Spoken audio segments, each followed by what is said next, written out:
में यूट्यूबर भैया लोग ढेर पुरन की गौबा तो इनका लोग का नेवर लागी, ढेर नई की गौबा तो उनका लोग का नेवर लागी। तो बीच वाली गाय है, बीच वाली गाय लगी। दो लाइन आवा कुछ तनी मूड मिजाज बनाई के नई की हो जाए, बाद देखिए छोट सा निर्गुण, फिर अगली पार्टी के नंबर रही। आवा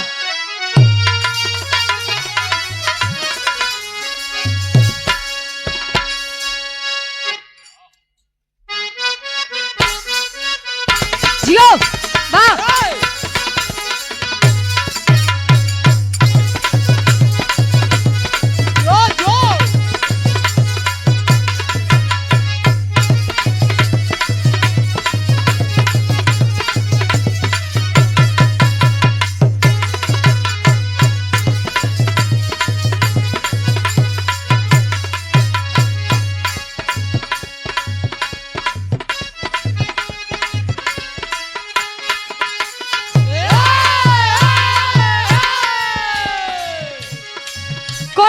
कोनो लड़का से कहे आई गीत मार्केट में बड़ी वायरल बा, बड़ी ट्रेंडिंग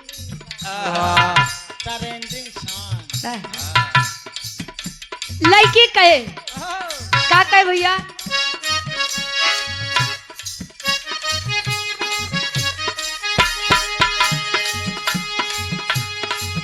अरे लेके मोबाइल करी लाए समाई,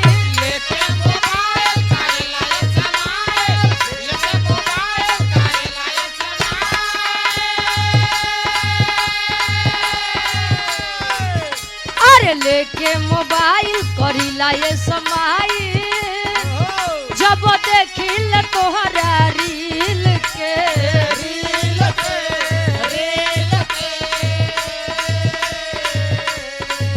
जब देखिल तोहरा रील के, गईला जब से मिल के, गईला जब से मिल के, हम हो गई के गईला जब से मिल के, हम हो गए बिना दिल के, गईला जब से मिल के, हम हो गए बिना दिल के, गईला जब से मिल के। अच्छा ही गाना गवा तो कितना है तो कहिए कि अच्छा अगर दिले न रही तो लोग जी है कैसे, दिल तो बोतल में भर चला गया। हम हो गई नहीं बिना दिल के मतलब जब से आप गए हैं। अच्छा समझे समझे कि अपन अपन नजरिया बा, चाहे प्रेमी प्रेमिका की बात लैला, अच्छा ही आत्मा रूपी दुल्हन और परमात्मा रूपी दुल्हन के वर्णन लैला।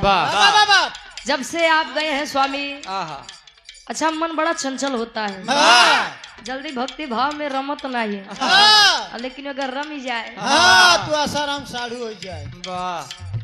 वाह जिया से कहाँ से आए हैं? वहीं से आया हाँ। लड़की कहे है जवानी के दुनिया दीवानी, है जवानी के दुनिया दीवानी, है जवानी के दुनिया दीवानी,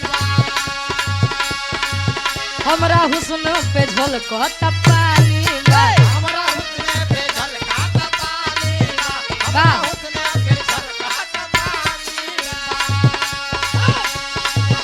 है जवानी के दुनिया दीवानी, हमरा हुस्न पे झलकता पानी,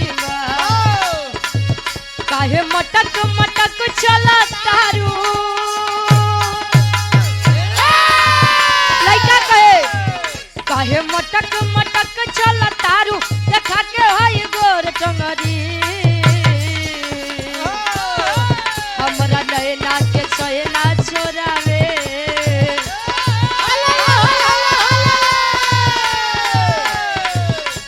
नैना के चैना छोरावे, गोरी तोरी लाल घोघरी, हमरा नैना के चैना छोरावे, गोरी तो लाल घाघरी, हमरा नैना के चैना छोरावे, गोरी तो लाल घाघरी।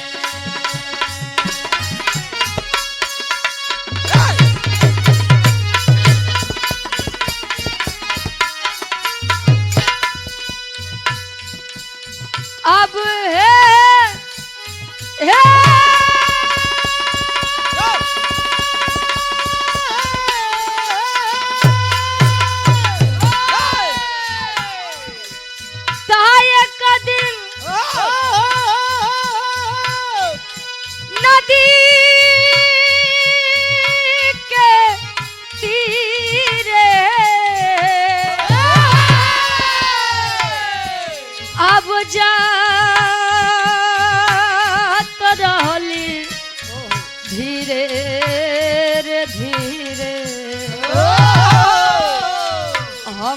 आखी देखनी त हम आखी देखनी त सुंदर शरीरिया यज्ञ में झरना हो रहा हम आखी देखनी सोनारा शरीर आरतिया में डाला हो रहा हम आंखें देखले सोनारा शरीर आरतिया में डाला हो रहा नश्वर संसार है, नश्वर देह है।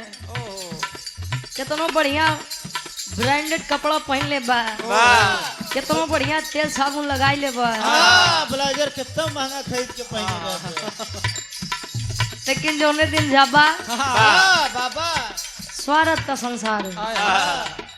ऐसा नहीं है कि हम बता रहे हैं तो हमारा स्वार्थ नहीं है। स्वार्थ क्या दुनिया है? बाबा अपने जब इस संसार को छोड़ के जाते हैं तो लोग इस स्वार्थ में रोते हैं कि अब वो नहीं है तो हमारा आगे का काम कैसे होगा।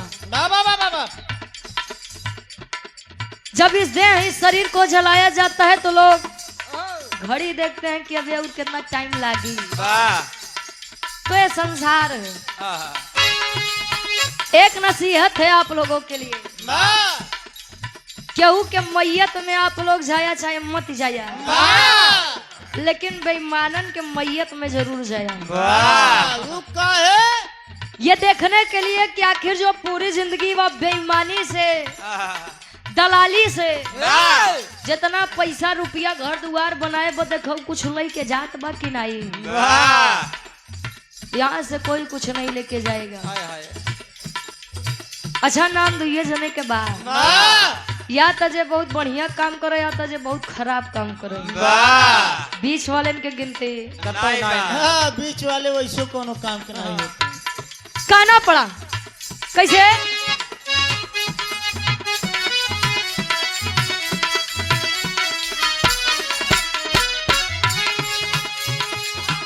हित मीत जे भी जुटल एके मुँह सबेर कह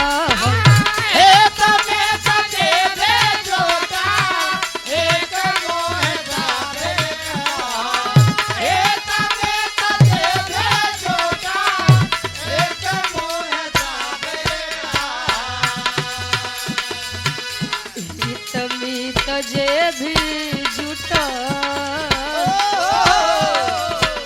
एके मुँह सबेर कहल।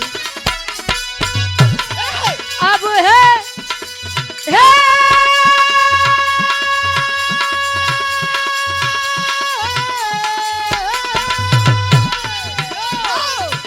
हित मीत जे भी जुटल, हित मीत जे भी जुटल एके मुँह सबेर कहल। बेटा के मरले अरे बेटा के मरले तब बाबूजी के ना स्वर तनवा जार